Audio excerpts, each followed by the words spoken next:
जी हां दोस्तों, बड़ी खबर निकलकर सामने आ रही है। 40 लाख मुसलमानों के लिए रमजान के पहले दिन ब्रिटेन सरकार ने क्यों दिए अरबों रुपए, बड़ा तोहफा। गाजा युद्ध से जुड़ा है मामला। वहीं अगली खबर में आपको बताएंगे काला दिन। चुनाव से पहले मोदी सरकार ने देश में लागू किया विवादित CAA कानून, जमकर विरोध शुरू। तमिल सुपरस्टार भी मोदी सरकार के खिलाफ कूद पड़े, कई संगठनों का विरोध। इसी के साथ आपको बताएंगे मालदीव से भारतीय सैनिकों की वापसी शुरू। 25 सैनिकों ने छोड़ा देश। मोइजो ने कहा था सादे कपड़ों में भी नहीं रुकेंगे भारतीय सैनिक। जानेंगे क्या है पूरी खबर, सब कुछ हम आपको आसान भाषा में विस्तार से बताएंगे, तो आप मेरे साथ इस वीडियो के आखिर तक बने रहिए। तो बिना टाइम लेते हुए बात करते हैं खबरों की। जी हां दोस्तों, रमजान के महीने की शुरुआत में ही ब्रिटेन सरकार ने देश के मुसलमानों को बड़ा तोहफा दिया है। ब्रिटेन में बढ़ते इस्लामोफोबिया और मुस्लिम हेट से बचाव के लिए सरकार ने अपना खजाना खोल दिया है। सरकार के बयान में कहा गया है कि यूनाइटेड किंगडम मुस्लिम समुदाय की सुरक्षा के लिए अतिरिक्त 117 मिलियन पाउंड यानी $150 मिलियन खर्च करेगा। रमजान का महीना शुरू होते ही घोषित की गई नई फंडिंग के इस्तेमाल मस्जिदों, मुस्लिम स्कूलों और अन्य मुस्लिम केंद्रों में CCTV कैमरे, अलार्म और फेंसिंग बाड़ लगाने के लिए किया जाएगा।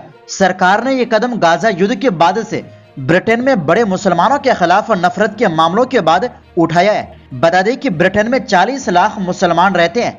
मुस्लिम हेट पर नजर रखने वाले एक समूह MAMA ने अपने रिसर्च में पाया कि मुस्लिमों पर ऑनलाइन हमलों, शारीरिक हमलों और अन्य हमलों में 335% की बढ़ोतरी हुई है। ब्रिटेन के होम सेक्रेटरी जेम्स क्लेवरली ने एक बयान में कहा, हमारी सोसाइटी में मुस्लिम विरोधी नफरत की कोई जगह नहीं है। हम मध्य पूर्व की घटनाओं के बहाने ब्रिटिश मुसलमानों के खिलाफ दुर्व्यवहार नहीं होने देंगे।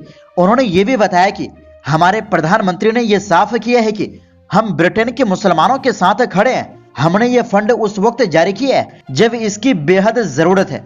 ये कदम दर्शाता है कि ब्रिटेन सरकार मुसलमानों की सुरक्षा को लेकर प्रतिबद्ध है। दरअसल हाल ही में कंजर्वेटिव विधायक ली एंडरसन ने लंदन के मेयर सादिक खान और लेबर नेता कीर स्टारमर को इस्लामवादियों द्वारा नियंत्रित बताया था, जिसके बाद पूरे ब्रिटेन में इसका विरोध किया गया।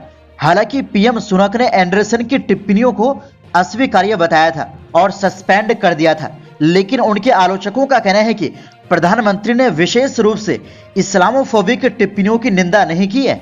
इसके अलावा मानवाधिकार संगठन और मुस्लिम संगठन गाजा जंग को लेकर सुनक के स्टैंड पर भी सरकार को घेर रहे हैं। वैसे UK सरकार का यह कदम आपको कैसी लगी, अपनी राय कमेंट बॉक्स में दें। इसी के साथ आपको बता दें कि जी हां दोस्तों, भारत में आम चुनाव से पहले भारत की केंद्र सरकार द्वारा नागरिकता संशोधन अधिनियम CAA लागू किए जाने के कुछ घंटों बाद सोमवार को जामिया मिल्लिया इस्लामिया में विरोध प्रदर्शन शुरू हो गया, जिसके कारण परिसर में भारी पुलिस तैनात किया गया। मुस्लिम स्टूडेंट्स फेडरेशन MSF की अगुवाई में छात्रों के एक समूह ने CAA लागू किए जाने के लिए नारे लगाए। कांग्रेस से संबंधित भारतीय राष्ट्रीय छात्र संघ NSUI ने भी CAA लागू किए जाने का विरोध किया। पुलिस के एक वरिष्ठ अधिकारी ने बताया कि परिसर के बाहर भीड़ को जमा होने से रोकने के लिए जामिया परिसर के आसपास सुरक्षा बढ़ा दी गई है।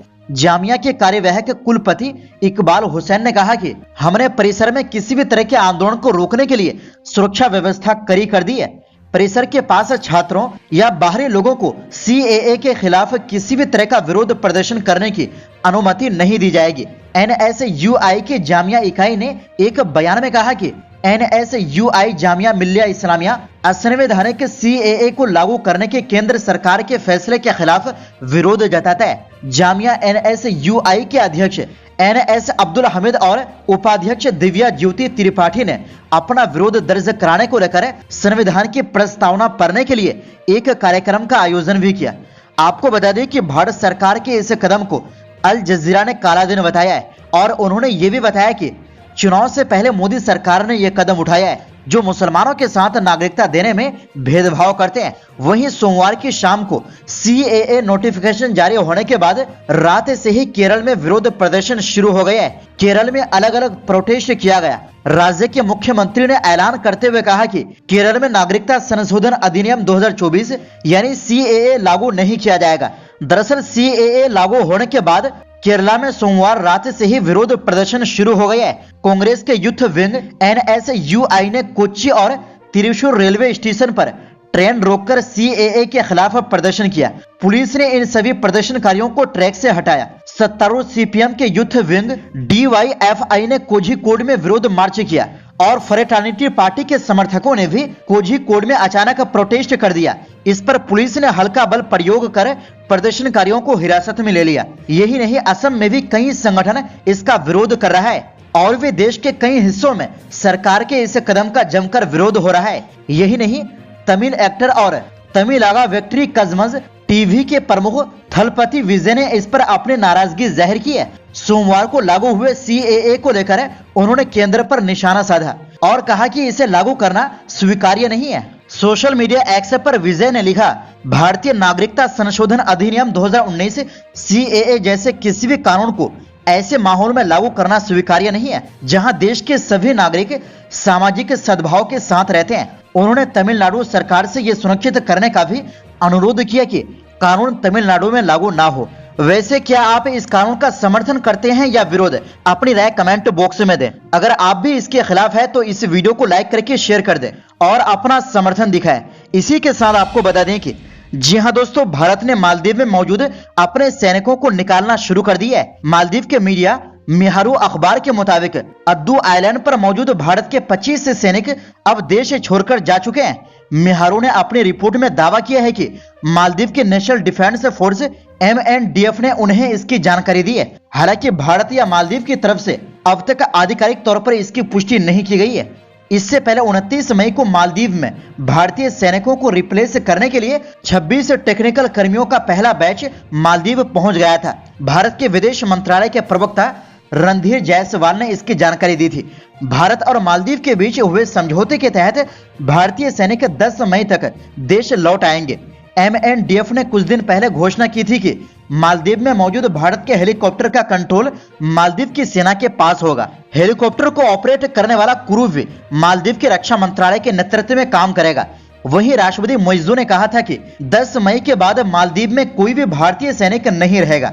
राष्ट्रपति के मुताबिक कुछ लोग देश में अफवाह फैला रहे हैं कि भारतीय सैनिक देश छोड़ नहीं रहे हैं। वो टेक्निकल स्टाफ के बहाने केवल यूनिफॉर्म बदलकर सादे कपड़ों में देश लौट रहे हैं। मुइज्जू ने इन अफवाहों का खंडन करते हुए कहा, भारतीय सैनिक यूनिफॉर्म या सादे कपड़ों में भी देश में नहीं रहेंगे। मैं ये पूरे भरोसे के साथ कह सकता हूँ। दरअसल मालदीव में करीब 88 भारतीय सैनिक है। ये 2 हेलीकॉप्टर और 1 एयरक्राफ्ट का ऑपरेशन संभालते हैं। आमतौर पर इनका इस्तेमाल रेस्क्यू या सरकारी कामों में किया जाता है। मालदीव में इंडियन हेलीकॉप्टर और एयरक्राफ्ट मानवीय सहायता और मेडिकल इमरजेंसी में वहां के लोगों की मदद करते रहे हैं। इन ऑपरेशन को संभालने के लिए ही टेक्निकल स्टाफ भेजा गया है। भारत ने मालदीव को 2010 और 2013 में 2 हेलीकॉप्टर और 2020 में एक छोटा विमान तोहफे के तौर पर दिया था। इस पर मालदीव में काफी हंगामा हुआ। मुइज्जू के नेतृत्व में विपक्ष ने तत्कालीन राष्ट्रपति सोलेह पर इंडिया फर्स्ट नीति अपनाने का आरोप लगाया था। जनवरी की शुरुआत में टाइम्स ऑफ इंडिया को दिए एक इंटरव्यू में राष्ट्रपति मुइज्जू से भारत की सैन्य मौजूदगी के मुद्दे पर सवाल पूछा गया था। इस पर मुइज्जू ने जवाब दिया था, इस साल के राष्ट्रपति चुनाव में मालदीव के लोगों ने यह साफ कर दिया था कि वो देश में विदेशी सैनिकों की मौजूदगी नहीं चाहते हैं। फिलहाल भारत ही ऐसा देश है जिसके सैनिक यहाँ मौजूद है। मालदीव के नागरिकों की इच्छा को देखते हुए ही मैंने भारत से अपने सैनिकों को हटाने के लिए कहा है। तो दोस्तों, इस पूरी रिपोर्ट के बारे में आपकी क्या राय है? अपनी राय कमेंट बॉक्स में जरूर दें। इस वीडियो में बस इतना ही।